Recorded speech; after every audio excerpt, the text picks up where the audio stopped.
Alright, this is my project on macroeconomic indicators of the United Arab Emirates.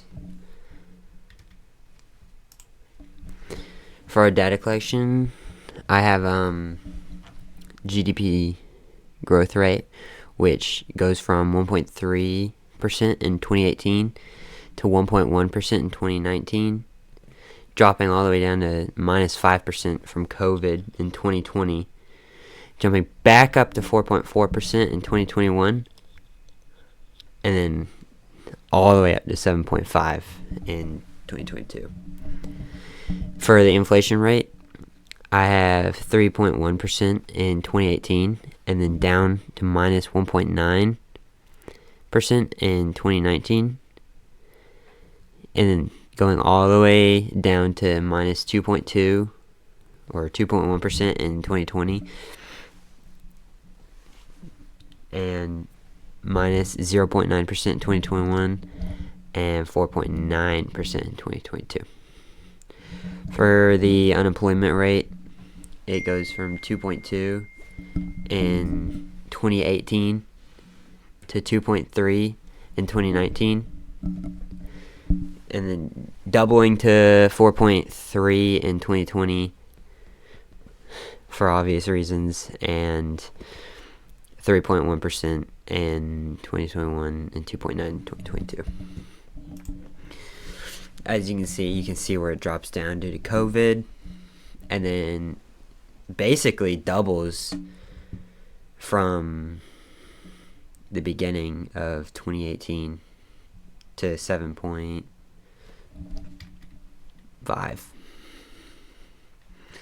Inflation rate, it scoops down and then goes back up, as you could expect, and then unemployment jumps up and then back down. For my indicator relationships, I answered these questions. How does an increase in GDP typically affect the unemployment rate? And I said there's generally an inverse relationship, because when GDP growth grows, the unemployment goes down, which should be happening because the economic activity is expanding. What happens to consumer spending when inflation rises significantly? When inflation rises, prices go up, and people can afford less, leading to reduced spending. How might a decrease in unemployment influence inflation rates?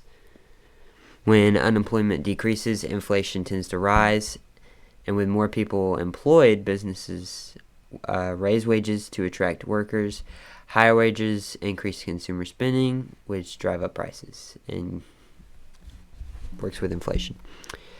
Can a high GDP growth rate lead to higher inflation? Yes. As an economy expands, demand for goods and services rises. If production cannot keep pace with this demand, prices may increase, leading to inflation. How does a recession, a period of negative GDP growth, usually impact unemployment and inflation? Recessions usually lead to higher employment and lower inflation. As demand declines, businesses struggle financially, often leading to job losses. With fewer people employed and less spending, inflation rates tend to decrease. How do changes in interest rates by central banks affect GDP and inflation? Adjustments in interest rates by central banks can influence inflation and in economic activity. Higher interest rates often lead to rising costs for goods and services, increasing inflation. At the same time, borrowing and spending decline, which can slow down GDP growth. What role does government spending play in influencing GDP and unemployment? When the government increases spending, GDP tends to grow due to rise in aggregate demand. This economic boost often leads to job creation, reducing unemployment as businesses expand to meet higher demand. How might changes in productivity affect GDP and unemployment? Rising productivity typically drives GDP growth, as more goods and services can be produced efficiently. However, increased efficiency may reduce the need for labor, potentially leading to higher unemployment. What is the relationship between GDP per capita and standard of living? They're similar. They usually rise at the same time. A higher GDP per capita suggests a strong economy and greater industrial wealth, often leading to improved living conditions for the population. How does inflation affect the purchasing power of consumers and businesses? Inflation reduces the purchasing power of both, and as prices go up, the cost of goods and services increases, leading to a decline in demand since people and companies can afford less with the same amount of money. And that's for all the indicator relationship questions. Now moving on to our impact, which is COVID-19. The COVID-19 pandemic began in 2020, and since the UAE was a major hub for trade, tourism, and oil, the country faced serious challenges, and the sudden lockdown dropped the GDP, and inflation and unemployment doubled. And let's dive deeper into each one.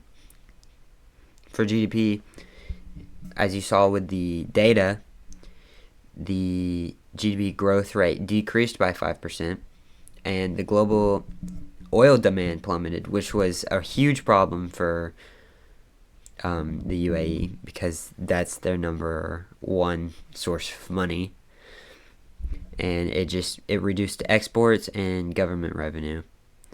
And tourism is also huge in Dubai, and it had a massive drop because everyone went home, impacting small businesses and retail. Inflation rates went down 2.1%, mainly because of a sharp decline in consumer demand, lower oil prices, and falling rents. Their government used fiscal measures like stimulus checks, kind of like how we did. And as you know, when you do that, it brings up inflation. It did boost economic growth, though. Unemployment in 2019, it was at 2.3 and doubled to 4.3.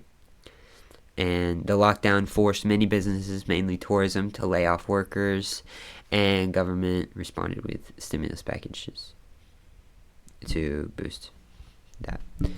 Long-term effects, the data collection, it went from -5 over here, and it jumped all the way up to 7 2 years later from the government's responses to help the economy, and oil prices recovered because everyone needs oil. And once everyone starts coming back from lockdown, they are going to be using oil like usual. Job market stabilized as tourism returned, and inflation rose slightly.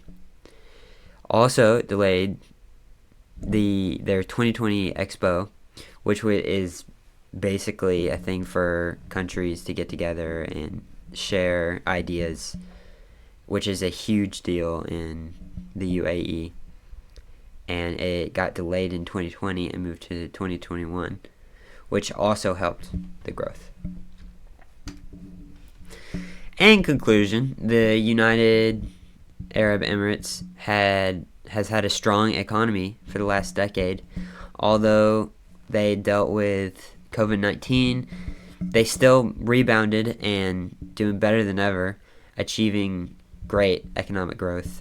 Inflation fluctuated and went down through COVID, but it was followed by a sharp increase in 2022. The UAE's low unemployment rate, supported by government initiatives and business-friendly policies, reflects a resilient labor market. And the UAE continues to show its strong stability and prosperous economy to this day. They're not hurting. And that's all my sources. And I think that's everything. See ya.